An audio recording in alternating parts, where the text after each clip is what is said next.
Hello, everyone. Welcome to the Kaizen Project. Harry, do you want to turn on your camera? Oh, yeah, one sec. There we go. Hi. All right, Sammy, do you want to start us off?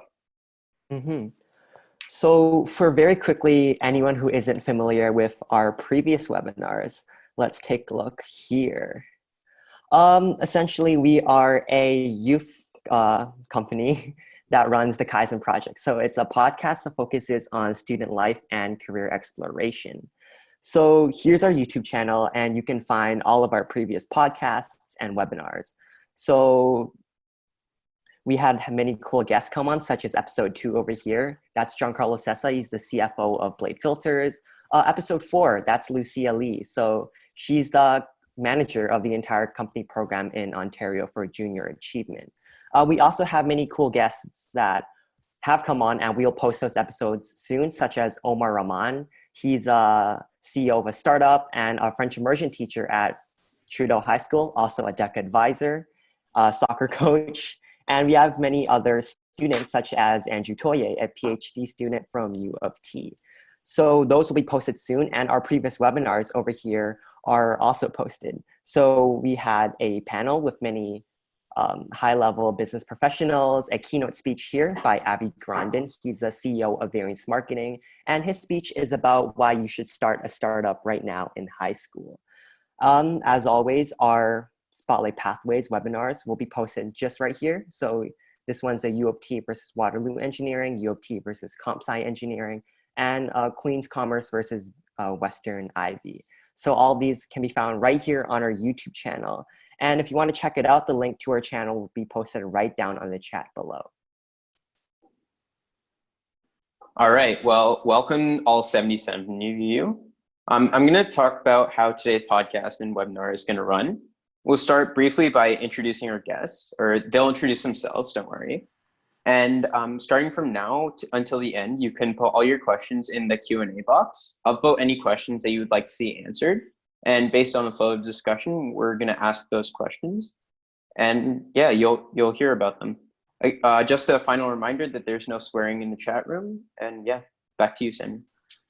Great. So starting from right now, can everyone just drop any questions you may have down on the Q&A section, because that's what we're going to be basing all of our questions off of. So if you see a question that you want to see answered, please upvote it and we'll get to those questions faster. So great, let's just start off by having our guests introduce themselves. So do you guys want to explain who you are, what program you go to, and why you chose this program? Either one of you can start. Okay, I'll go first, I guess. So hi, my name is Hari. I'm just finishing up my first year at Western in the MedSci program. I went to high school in Toronto. I went to Mark Garneau.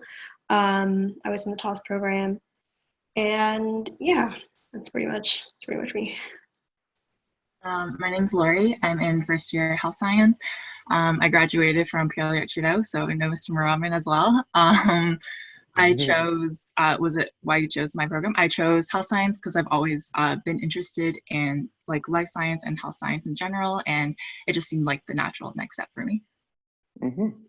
Very cool. Well, just to get an idea of who you guys are, what does a typical day in your life look like? Okay, so depending on what classes I have, it's usually first semester I had a class at 8:30, but then second semester was 10:30. But in general, I would have 2 or 3 classes a day, which would last an hour. And then 3 times a week we have labs. So for bio, chem, and physics, we have labs. Bio is every week, chem is every other week, and physics is whenever. So that's usually what the classes are like. And then in the evenings is when I would generally go to the library or go other places to sit down and get some studying done. Western has a really great gym that's 3 stories, and there's a huge pool. It's massive. So when I can, I do get around to going there. They have lots of great intramurals. So yeah. that's what I would do. Mm-hmm. Sounds like a busy schedule. Laurie, do you want to go next? Yeah, sure. My schedule's pretty similar as well. I also have biweekly labs for chemistry, biweekly labs for physics. Other than that, I'd say on an average day, I'd have maybe 3 or 4 hours of class. It depends. Some days are busier than other days. We have like our typical lecture settings, we have our tutorial settings, and then we have like our smaller classrooms for more of like the inquiry core of the program. So that's also about 3 hours a week as well. In the evenings, I'm doing extracurriculars, I'm studying and hanging out with my friends. Yeah. Mm-hmm. All right, so we already have like 50 questions here already, so let's get started on those. One question is, I've always planned on going towards the med field as it's one of my interests. However, I'm still a bit confused about my choice because it's a big decision. What tips do you have for students who are currently trying to plan their post-secondary pathway and are confused or indecisive? So do you guys have like any advice on how to choose your pathways or how to get rid of the confusion, make it like a bit more clear for us? I'd say like it's hard to tell at first. Like I'm still deciding myself, like whether I do want to go into med. But I think once you start in uni, wherever that is, you get a lot more experiences and you meet a lot of people who have different experiences and you learn a lot that way. Yeah, I think it's just like figuring out your strengths and your weaknesses, which like there's not a lot of ways to find that out except for trial and error, I think. Mm-hmm, definitely. What about you, Laurie? Yeah, I would totally agree. In high school, I felt the total same way. Like you want to know what your next step is going to be. You want to have like your 10-year plan of where you're going to go, but it's very hard to predict stuff like that. Just by choosing your post-secondary program doesn't mean you're going to know you're going to go into medicine in the future. It's just like another step. And like Hari said, you have so many opportunities to figure it out along the way. So definitely don't try to put that much pressure on yourself. But for right now, like of what you can do right now, I found it really useful just to speak to people who are studying this, a related program, see if you're like interested in the courses you're taking. So less so what you can do with the degree, but more so like, am I going to enjoy it while I'm there? Mm-hmm. And I also found it really useful to do some volunteering to see if like I wanted to be in that kind of environment or if that's like the kind of like just like a future I saw myself having. I see. Well, what made you choose between like what made you choose your program? So I was going to be an engineer for a really long time, and then around I would say midterms for physics, I realized that it wasn't the kind of like environment I wanted to be in. I really like talking to people, and I did a really good co-op experience as well, where it wasn't as much like what I did, but it was like the interactions with the patients that I was able to have that was really important for me. So I realized I really like having like relationships with people. I really like being able to interact with people, and I'm really interested in healthcare as well. So then the intersection between just healthcare and just being able to interact with people kind of directed me more towards the healthcare field rather than engineering or anything else. Mm-hmm. Funny story, I also wanted to be an engineer, and then I met my 10th grade physics teacher, Mr. Yeah. Van Bemmel. I mean, he's a nice guy. I love his personality, but the physics he teaches is just not for me. Yeah, I think you need to know if you're that kind of person, and I'm just not that kind of person. Exactly. But Yeah. total respect if you are. Like I have so much appreciation. Yeah. Mm-hmm. Same with like comp sci. Like I cannot for the life of me code anything. But then when people do, they're like, "Oh, it's still chill," but I can't. Yeah. Anyway. Mm-hmm. Do you guys want to Was I talk supposed about? to answer Oh, why I chose? Yeah, you can just answer if you just. Okay. So for those of you who have looked into like the med sci program, it's basically split into 2 parts. So first and second year are what's called like basic medical sciences, and then in your third year you choose like a specialization module that you like have to like get into per se. And that's when you like really like get into whatever. For example, there's like physiology or like biochem or like medical biophysics. There's like a whole bunch that you can choose from, and I really like that aspect of it. So then, like I said before, the way to know what you really like is to try everything. I mean, not everything, but try lots of things and figure out what you're good at, figure out what you like. So I think for at least in med sci, for like first year, everyone takes basically the same courses, but in second year, you can start to diversify and pick which ones you might be interested in. And then I just liked how they have a lot of options there, and you can like specialize. Definitely. Yeah, Samuel, I think you had a question. Yeah. So do you guys want to kind of explain like the key differences between health sci and med sci, because they're two different programs for both schools?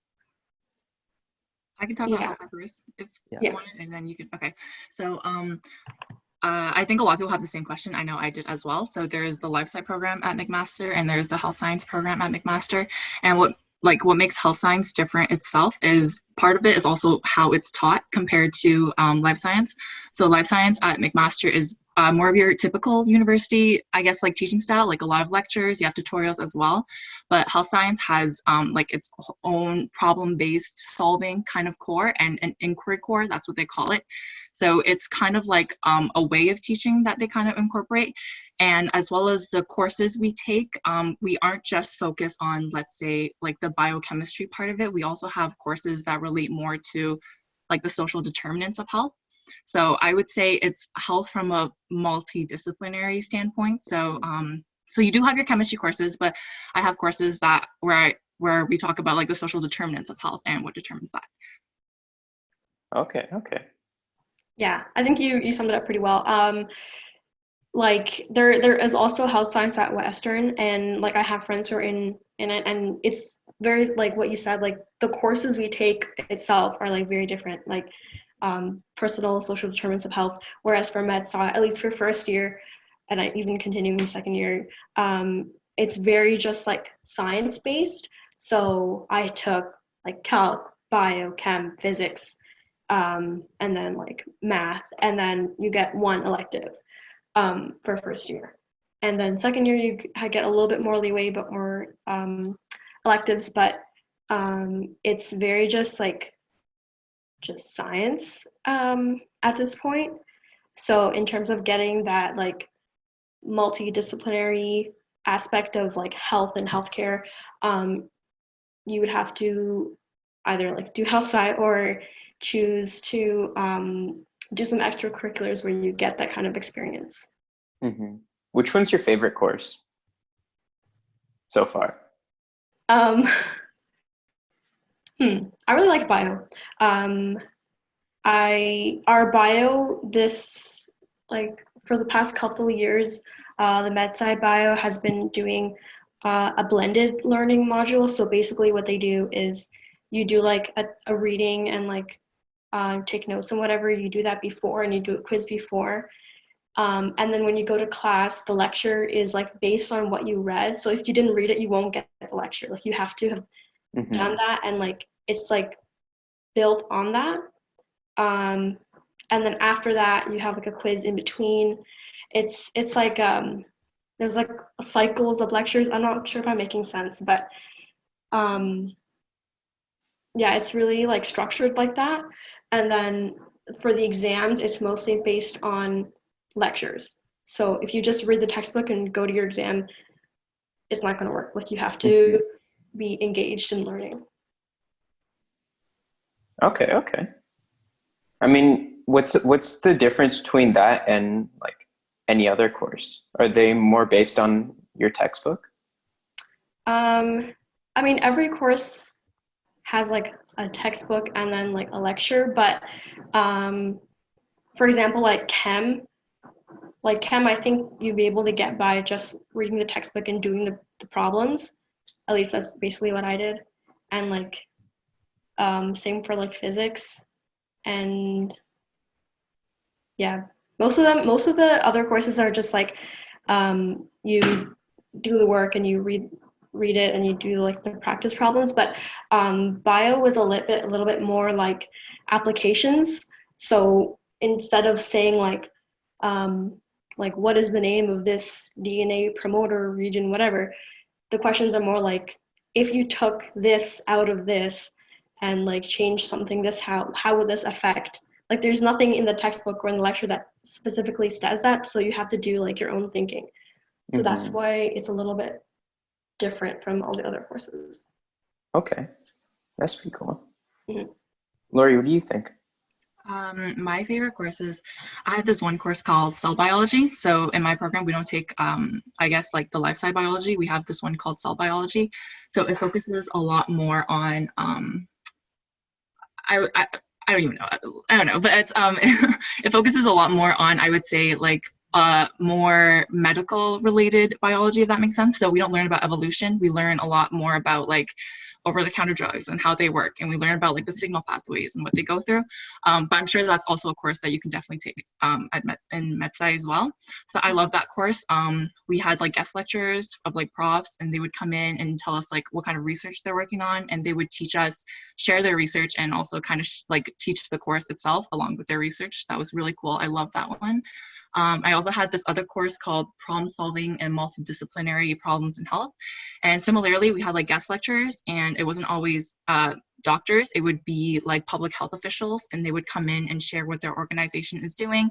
And then in that course, it was a lot of like essay writing. And we had to come up with questions and research to support our questions to kind of investigate a certain topic that relates to the social determinants of health. Definitely. Well, since we already asked what your favorite parts are, what were the parts that you disliked about your program? I think so. MedSci is a really big program. There's like 650 plus people. So at least in the first year, people do tend to drop out. So I think that is a little bit like hard to get around, especially after being in like a high school that was so small and like focused. So it's a little bit more like I'm just a number, but it definitely changes as you go on. Like I've spoken to upper years, and like as you choose your specification module and you work with the professor to work on your like thesis for that, like it gets a lot smaller and whatnot. But at this point, it's very like huge. So that's not a fun time. Definitely. For me, I would say my least favorite part of the program, I guess all the first years when you come in, there is this kind of idea that everyone here wants to get into medical school. So it does feel like an unspoken pressure that we all have. But as you get older, like even now towards the end of the school year, it's gone a lot better. So I think like the hardest part of my program is kind of like deciding what you want to do for yourself and not just what everyone around you seems to be doing. Definitely. Samuel, do you have another question? Yeah, so a lot of the top questions are about like applying from high school. So what tips do you have on writing your supplementary applications and writing concisely? I don't think medical science had a supplementary application, so I guess that one's for me. Writing concisely, right? Yeah. Okay, so everyone hates when I give them this advice, but I would say to try to be honest and true to yourself. When you are writing, to write what you think that other people want to hear, it's going to be less original or creative than who you actually are. So when it comes to writing your application, I would suggest start early. You don't need to write early, but just start thinking about it and generating ideas would be really helpful. And just once again, they really value creativity. So write something that is creative, something specific about you that makes you stand out. Be honest with your answers. Once again, I also think it depends on the person. If you're if you enjoy writing very concisely and very like formal, then that's what I would say go for. But if you're a person who's very creative and you like writing with like poems or something like that, some of my friends got in by writing a poem. So that was really cool. So I guess it's just try to stay honest, be creative, try to think outside of the box, but also just write for yourself and not for what you think the other people want to hear. Definitely. Ari? I mean, there was no supplementary application for MedSci. It's literally just they take your marks and they're like cut off, which is why the I guess the acceptance rate is probably a bit higher, because how many people are in health sci? There's like 120, right? It's 200 this year. 200. Okay, yeah, 200. Whereas like I said, MedSci it's like upward of like 700. But I think like as I said before, it does drop off as the years go on, because to stay in MedSci you need to get at least 60 in all your courses, and I already know people who have not done that. Oh, okay. So they've been dropping out. So it's easier to get in, but it's a little bit harder to stay in. Okay. Wait, but there's new like a supplementary application for Western MedSci now. Yeah, they just made it this year. Yeah. Did not know that. Yeah, I'm banking on that. Huh. What are they asking? Another question was about grade 11 marks and whether or not they're important in your application. So how it works is grade 11 marks can work to your advantage. When you apply, you can apply very early on. So you can apply, let's say in September, maybe October or November of your grade 12 year. And when they review your applications in October or November, they will be looking at your grade 11 marks. So you could get an offer in November, or you can get an offer in December to some schools, and that would be based on your grade 11 marks. However, if your grade 11 marks weren't the best, they will review all the applications again later on after your second semester midterms. So it isn't the end of the world if you didn't do the best, but if you did have good grade 11 marks, that's also really good to like fall back on. Is it easier to get in early acceptance or hard? Or it depends on the school. McMaster Health Science doesn't do early acceptance. They wait until the very last minute. But some you have to schools read do. all your applications, right? Yeah, but some schools do. I know Ottawa gave out acceptances in November. Yeah, you can get an acceptance in November. You can get one in December as well. So it depends on the school. Yeah, Western does early acceptances like that because it's just marks, right? So you can get early acceptance based on your grade 11 marks, or they take your holistic view of like all your grade 12 marks. For example, like I got into Western early for health sci in like November, December, and then I got an offer for med sci in like April, I think. April, May, yeah. But yeah, it's not like it's better to get early or late. It's just the timing. I don't think it matters that much. Well, you both talked about grade 12 marks and how they were more important, right? So what was the cutoff for your grade 12 marks? And like, how do you ensure your success in the application with your grade 12 marks? I think for my program, it was 90 or above. And how to ensure the cutoff, like always, just work hard in the classes you have. Try to take classes you enjoy. Don't stress about the difference between a 92 and a 93. It doesn't matter. Even a 90 and a 91 doesn't matter really for health science, the way they weigh your marks. So just take courses you enjoy. Have a good time in high school. Yeah. Okay. For med sci, like I said again, it is just marks. So I think the cutoff though is a little bit lower. It's probably like mid 80s, which is why like the acceptance rate is a bit higher. It's really fuzzy though because it changes every year. It depends on how much interest they have and how many people like accept the application, accept the offer or like reject it. So I got in with like an average of 91, but I know people who've got in with like 86, 87. So it like depends on the year and like what kind of competitive pool you're working with. Definitely. Now we also have another question about extracurriculars and how important they are in your high school application. So sorry, did I interrupt you? Sorry. No, go ahead. Okay. For in terms of extracurriculars, so for the McMaster supplementary application, they don't explicitly ask for your extracurriculars. Of course, you could always speak about it, but the questions will never directly ask you about them. So in that situation, like I said before, doing extracurriculars you're interested in, gaining the skills, and just allowing those extracurriculars to kind of like shape you as a person can help with your supplementary application, especially if you're speaking about something you're very passionate about. So in terms of extracurriculars, just it's always good to be involved with the community. So some evidence of like community involvement, but also something you enjoy, I think might help you with your supplementary.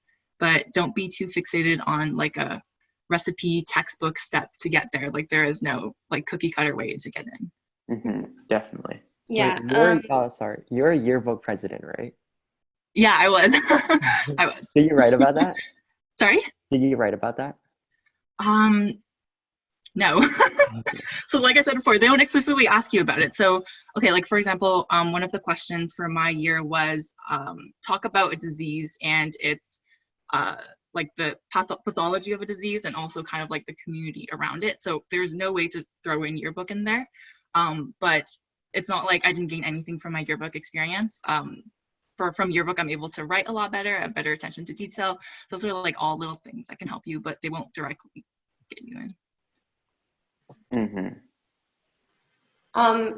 Well, obviously there's no extracurriculars considered for med sci, but I would say in general though, like don't just sign up for extracurriculars because you think they're going to get you into medical school. Like don't just be like, okay, I have to volunteer at a hospital, I have to like do this if you don't like it. Like it's a lot better to do what you like, because then you'll want to stay in it longer. Like I have my sister's actually in medical school at Western right now, and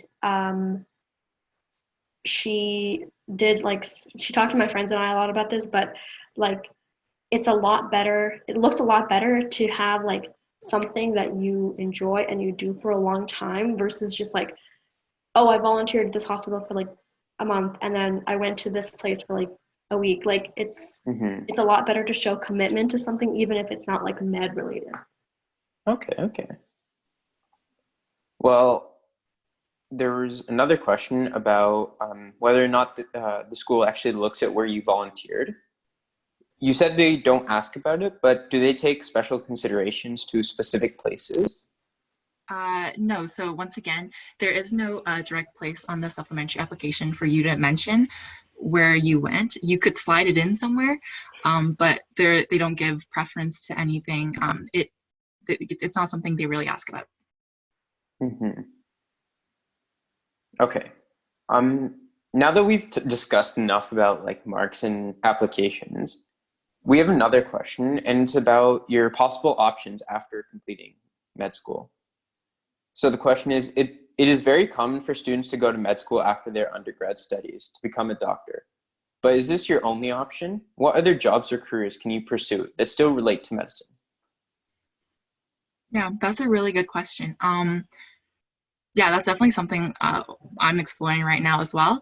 For health science graduates, we do have some who become doctors, but we do have some who work for the government and who work in public health. So it's also something really cool to look into as well. You could work as a lab technician, you could work in research, you can even do something totally different with your education. I have a friend who's like teaching abroad in Korea after completing health science. So really your undergraduate career and what you study doesn't really limit you. There's a lot of ways you can take your degree. Definitely. Yeah, and I forgot what the question was for a second. Your undergrad degree doesn't necessarily mean that you have, like, just because I'm in medical science doesn't mean I'm going to medical school just because like they have the same word. There's a lot of people who get into medical school who do like other stuff that's not med related in undergrad, like people who do like history or like classics. Like I know if you go to Mark Arnault, like Mr. McMaster has talked about this a lot. He said his niece did her undergrad in like music history. I feel like it was like Greek classics, something like that. And then she went to med school. So like obviously like maybe you don't want to like do that and say like I'm going to go to med school, but I'm going to do Greek classics. But it just goes to show that like your undergrad degree is not the end all be all of like what your career is going to be. And in terms of like other things you could do, like Laurie said, like you could do like public health, like health administration. You could be a prof. You could like it really depends on how you want to interact with people. Like if you like interacting with people, then you might go into like a more like administration or like public health type thing. Whereas if you're not so much, you could do like research or like stuff like that. So. Definitely. Well, there was another question that segues really well into this, and it's about what the school has in terms of laboratories and research opportunities. So I would say McMaster has pretty good research. I do think they place a lot of value in evidence-based decisions and just medicine in general. In terms of research opportunities, I think the biggest key is going out and looking for it. No one's going to really hand it to you. It's really up to you to kind of take initiative and email around and ask if there's anyone who'd be willing to take you into their lab. So I would say there's a lot of opportunities at McMaster, as with like any university. It's just really up to you to go and find them. Yeah, same thing. Like I think being in MedSci and having so many people in your program is like, it is really up to you to cultivate a relationship with like any prof you have. Like one of my bio profs is like really supportive, and she's always like, she spends a lot of time in class. Like she does lecture, but every now and then she slips in like this like 5-minute long like motivational speech. It's like, I'm here for you. You guys can do this. And it's like all the time. But every time I've like gone to ask her anything, she's always like very supportive and upfront about like, if you need anything, I'm here. So, but whereas there are like some profs who are like, do not approach me because I'm not there's like a lot of profs who are just there to do their own research and they don't really want to be teaching. So it's like finding which profs you connect with. And then, but another thing is don't expect to be getting like research positions and all that in first year, because a lot of them do not want like first years who don't have like the underlying knowledge yet to like be working in their labs. Like you could be volunteering to like, you know, like help clean up after or like take out, I don't know, there's like smaller opportunities, but in terms of like actually doing research and lab stuff, you definitely need to be a little bit more experienced. So don't go in with any expectations, but if you do, that's it. I will say one more thing about if you're interested in research. So in health science, in your 3rd and 4th year, you have built-in thesis and project courses where a lot of the upper year students are expected to do their own research or work under a professor. So it is something that is built into your curriculum and something you will have the opportunity to do along the line. Definitely. Well, Hari mentioned that sometimes you have bad professors, right? So if you have a bad professor, how do you get around that, or how do you deal with that bad professor? We have a lot of group chats, but really, like, I think it depends on the course. Let me think. What was a bad professor that I had this year? I think most of my professors weren't terrible. It's just, I think the best thing you can do is just talk to other people in your class. Like, I know it's like big and like there's new people, but you just have to understand that everyone is going through the same thing as you. So you really need to ask for help. I know it's hard because I'm really terrible at asking for help, but a lot of courses, even if the prof isn't useful, there's TAs, there's resource rooms, there's like all kinds of like, even if you go to like your lab, for example, and there's TAs there who can probably help you if you ask. So there's a lot of different places you can go, like academic counseling. So having a bad prof doesn't necessarily mean that you're gonna like have a terrible experience in that course. Definitely. Laurie, do you want to add anything? I would say something very similar. I think at university, you're very in control of your own learning. So there's always so many resources to go to. Going to office hours was probably the best decision I've ever made for myself in chemistry. So going to office hours, if you have a bad prof, you can always go to another prof's office hours, accessing TA, TAs are really helpful too. Not being afraid to ask questions and just really like taking control of your own learning will help you no matter how bad your prof is, because you will definitely encounter one no matter where you go. Okay. Well, one of the most upvoted questions right now is, what is some advice that you'd give to your high school self? And what is something you'd do differently? Aw. I really like that question. I think I would tell myself not to worry as much on just like the little marks or like the little things that kind of happened in high school. Just to stay focused on like the bigger picture of what's going to happen, because I was very focused on having it all figured out by the time I graduated, and that was obviously not the case. So I would tell myself to kind of just relax, like take it like one step at a time. It doesn't matter where you want to be 10 years from now, as long as you have it figured out for like next year or maybe like for the week after that. So just taking like baby steps and just not being so hard on yourself. Definitely. I think I'd say something very similar again, but also like I was kind of like that in high school. I'm generally a pretty like laid back person, which has hurt me sometimes, but I was kind of like, you know what, whatever happens in terms of like marks and where I was going, but I also had a lot of expectations about what my life was going to be like in terms, not just in classes, but like friends and doing like going out and doing all that stuff. I think the best thing is to just not have any expectations and just I know this sounds really lame, but like seize opportunities. So like go where life takes you. Yeah, and you don't know when or if that's going to come back to you. So don't spend all your time like freaking out about your marks and like studying for hours, because like you also want to have some memories. Yeah, definitely. Mr. McMaster is always going about like, don't waste your life just worrying. Have some fun like while you can.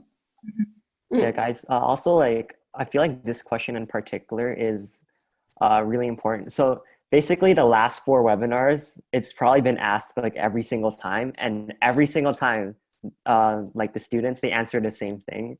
So like I know like Vishnu and I and probably everyone watching, like we're all obviously like really stressed, but like you should like actually listen.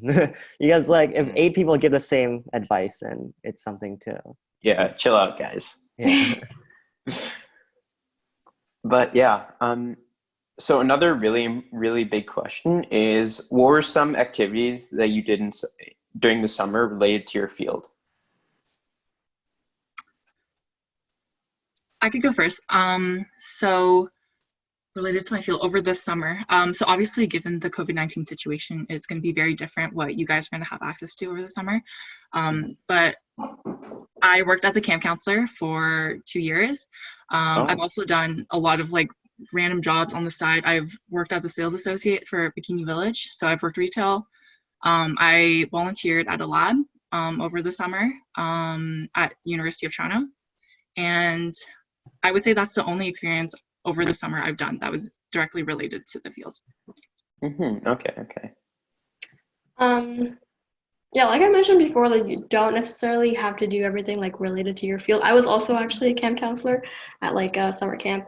And I think if you try to think about filling your summers with stuff that's only like, I have to do this to like get into whatever program, then you're not going to have a good time. Like you also want to, like I said before, you want to have something on your resume, I guess, that you show commitment to, that you actually enjoy. So like for me, like camp is like really fun and I just enjoy it. And it also shows that I was committed to doing that.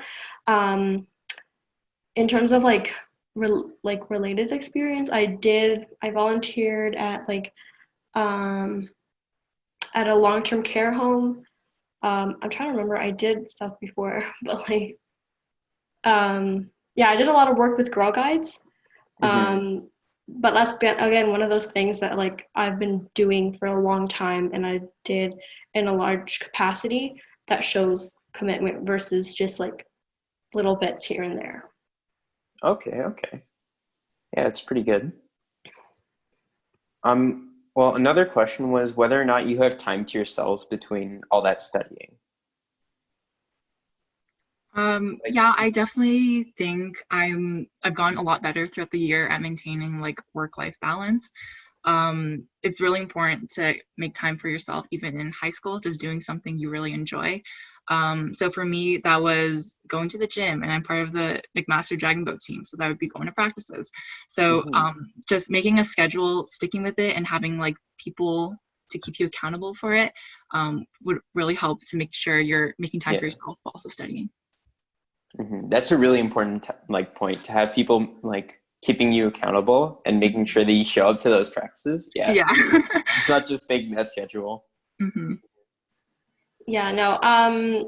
Yeah, same thing, I guess. Like, you always want to like set apart a certain amount of time to do your work, but then, like, I guess just you want to like have some time to yourself, even with your friends, or even just by yourself. Like, kick back, like watch a movie, like go out, like do stuff that makes you happy. Because if you spend all your time just like buried in books, then it's not going to be great for your mental health. And that's like a really big thing, especially in university, because with so many people, there's a lot of that going around, and it's hard to find like sometimes people have a hard time accepting that they need help to go and find those resources. So you really have to like take a step back when you know you need it. Of course. Well, you talked about the like going out for a bit and like enjoying like the lifestyle, but how is it? How are the campuses, and what do you do usually? Like, are there places to go?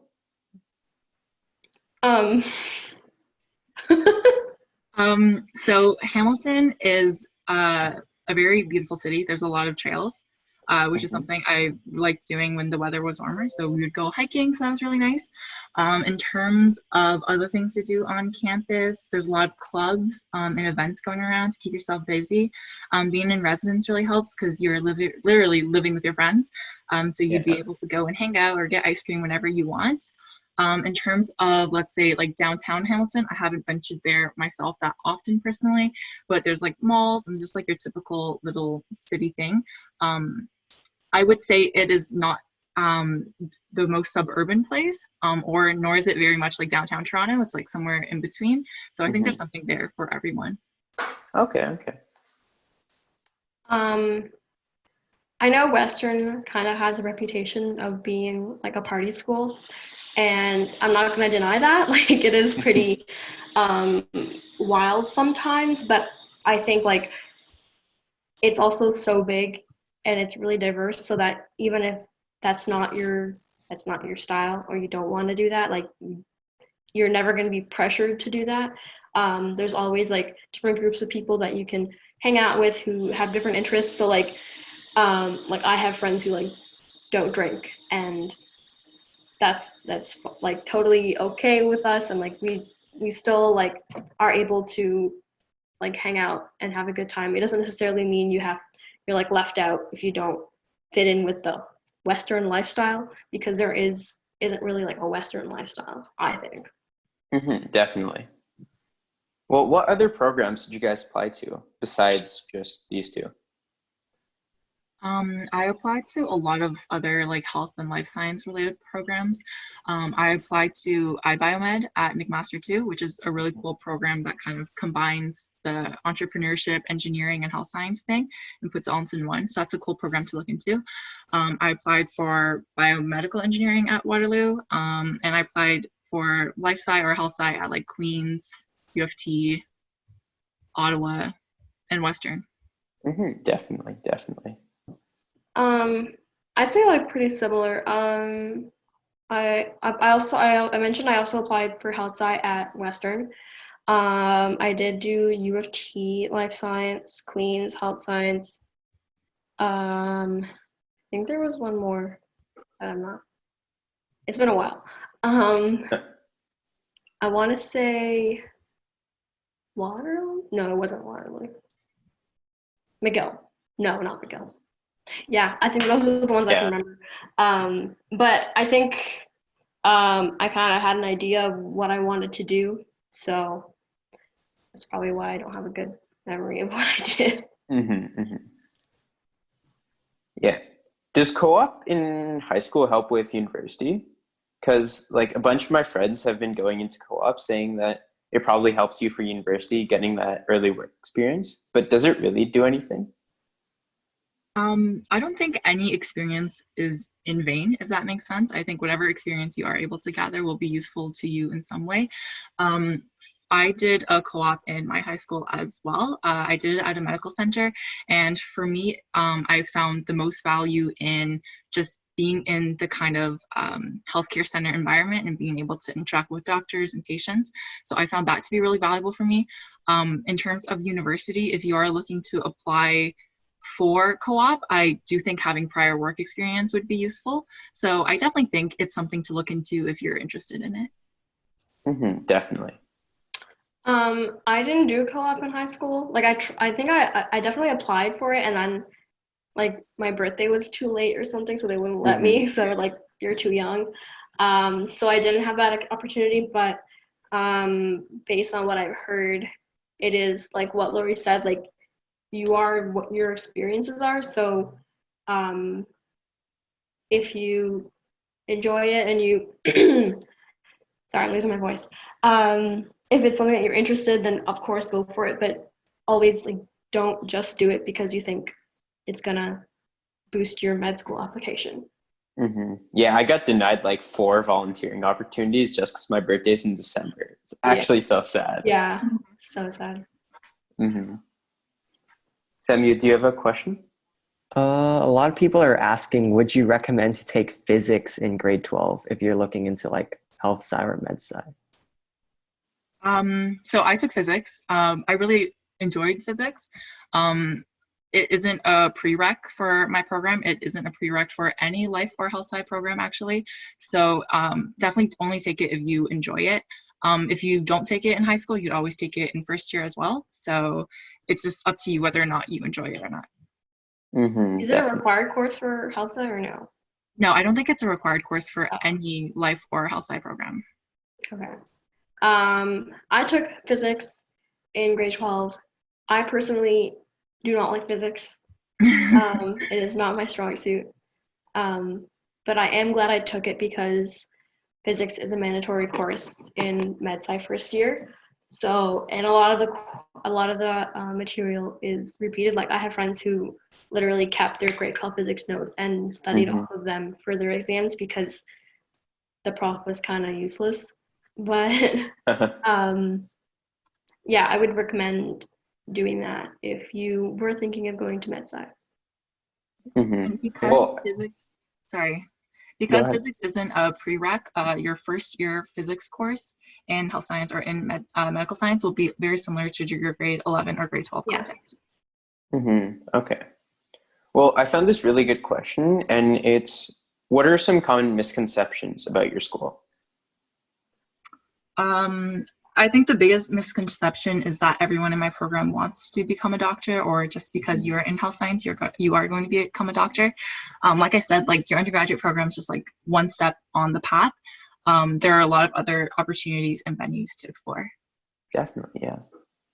I think something that I wanted to clear up was like, a lot of people, and I was guilty of this too, like before, think of like med sci as like, they're like, okay, so Mac Health Sci is my first choice, and then like Western's like, if I don't get into Mac, I'll go to Western.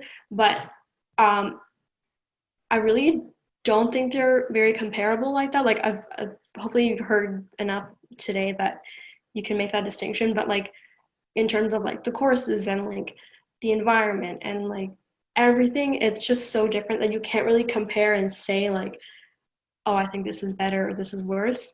It's just a very different experience overall.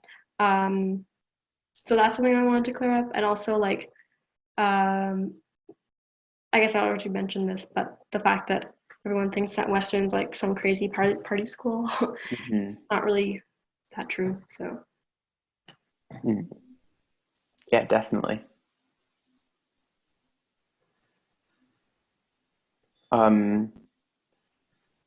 If you wanted to go to research, would you recommend this program? Yeah, I actually would recommend health science for research. You have courses in your program that kind of will help you with your research career. You have a statistics course, which is going to be really useful when it comes to processing data. And I think a lot of like the projects we do and a lot of the learning we do, we are taught to use databases, and we are taught to use like all of these navigation tools within databases in order to find what we need. And I think a lot of what we learn is very evidence-based. So they'll have the professor come in, like tell us about the experiment they did, and then they'll teach us, okay, and that's why you have heart pain. So I would say it is a good program if you are interested in research. Mm-hmm. Yeah, I think I'd say the same for med-sci. Like I mentioned before, like usually researchers want like a little bit older students who have had like that base knowledge in like the sciences and all that. And because Western is so like, I mean not Western, med-sci is so like science-based and just like you really get like a good foundation in all of those. So that looks good to researchers if you know like the facts.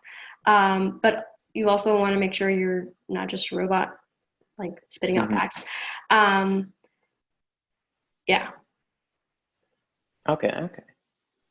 How does each program prepare you for med school and the MCAT? Because you mentioned so many, but what are they important for? How health science prepares you for medical school, or? No, your program. Your like courses. Oh, my courses. Okay. So you do cover some of the base courses that you will need for medical school. Like you'll have a biochemistry course. You will have like your general 6 units of chemistry, of cell biology, your lab skills and stuff like that you'll also work on. So you will have like the general science courses. You might have to take some other courses to fit the prerequisite of your medical school of choice. So that's like research you're gonna have to do later on. You might have to take like organic chemistry if you want to go into medical school, or to help yourself with the MCAT.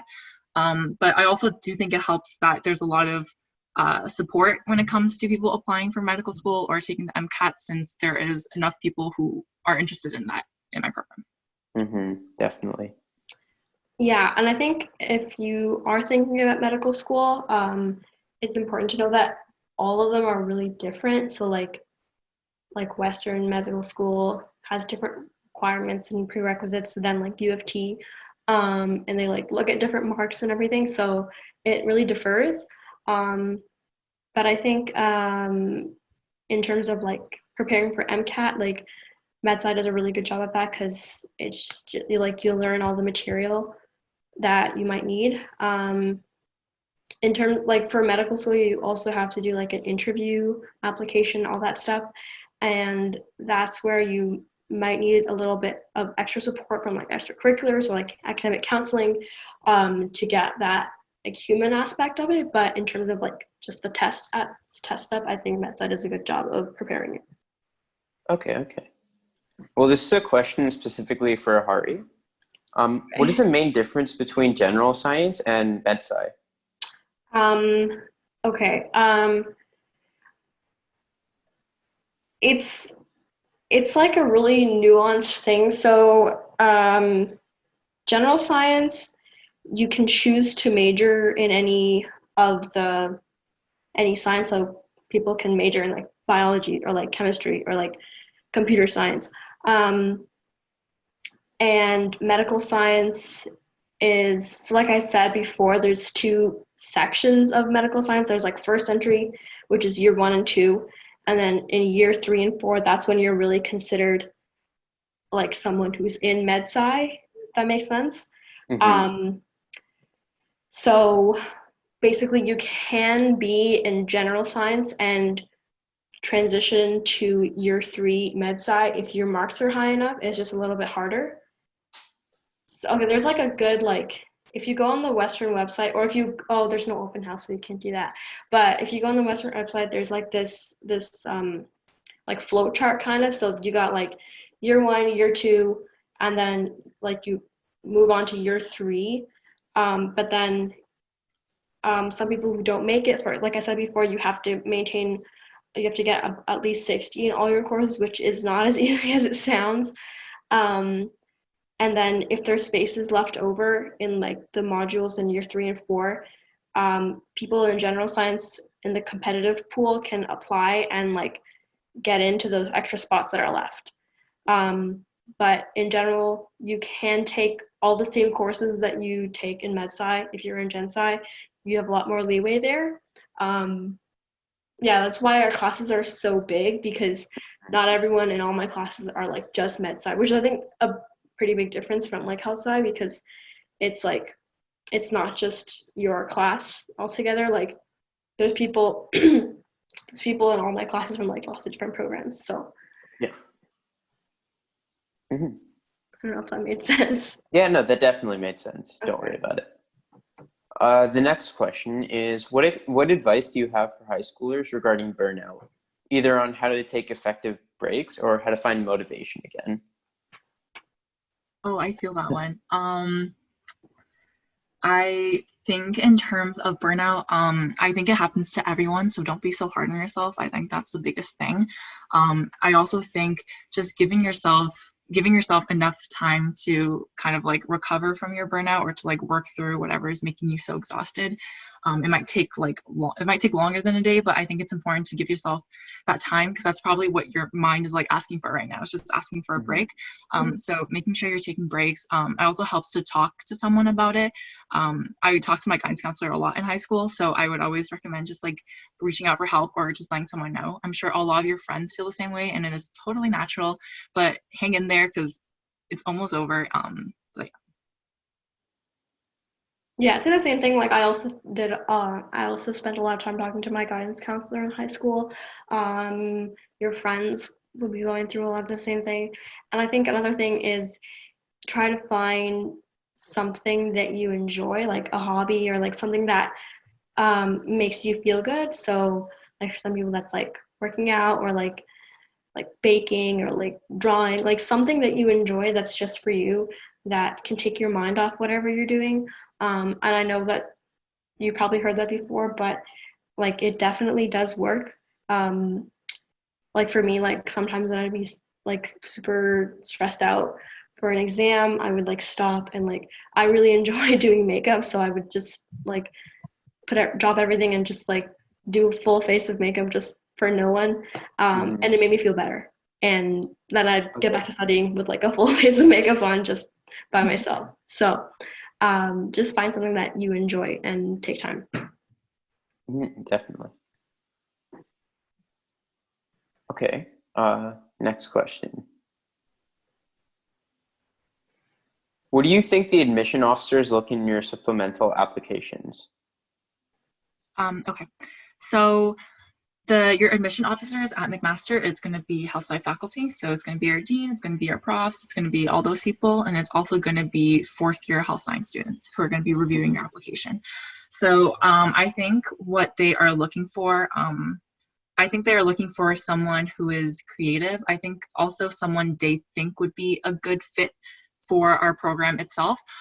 So I guess if you look into like problem-based learning and inquiry, that might involve someone who's very curious or has a lot of like questions or like interesting thoughts. That might be some interesting things, but once again, there is no like set definition of what they're looking for. I just think your best shot is to be honest and try to be creative and write something that kind of helps you stand out. Because once again, they are going through a lot of applications.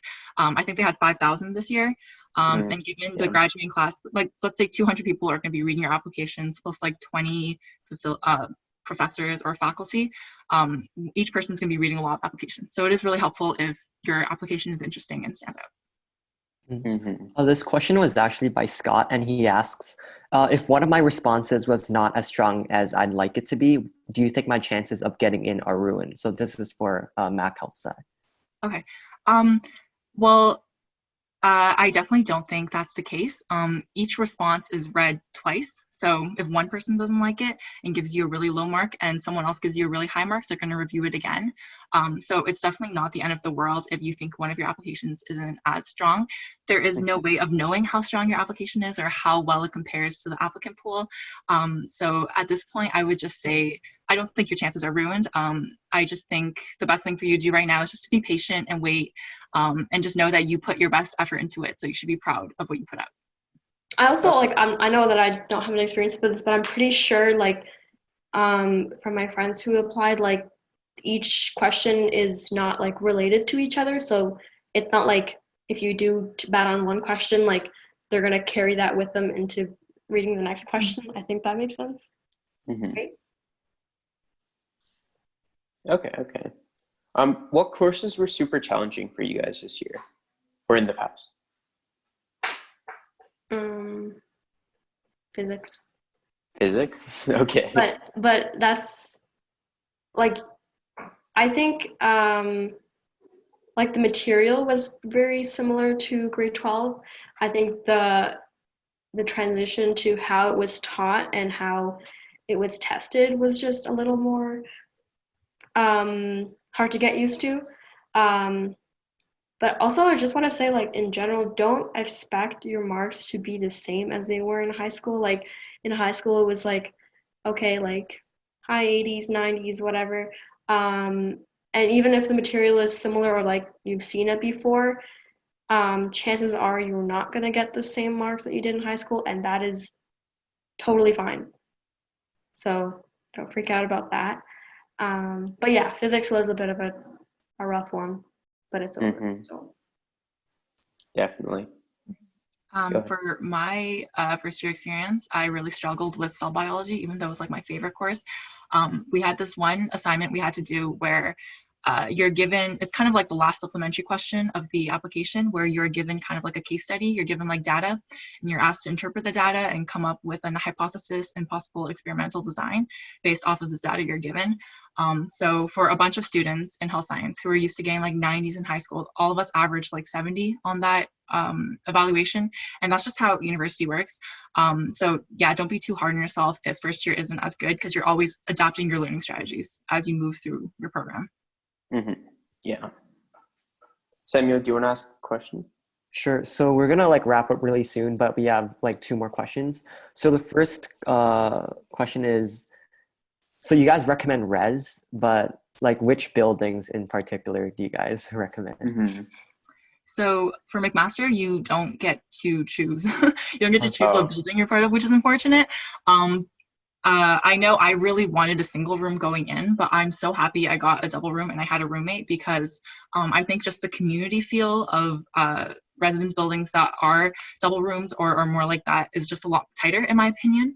But for McMaster, if somehow you are able to choose, we have a new building called PGCLL. It is beautiful. It has like 8 stories. It has like a spiral staircase. There's like a second cup in the first floor. It's amazing. I love that building, which is really nice. But then again, it's not always up to you what kind of building you are able to choose. But I will say, if you do go into McMaster, we do have themed communities, so you can request to be in a building where everyone around you kind of has the same interests. So for example, I was in the healthy active living building, so we had a lot of events that were related to healthy active living.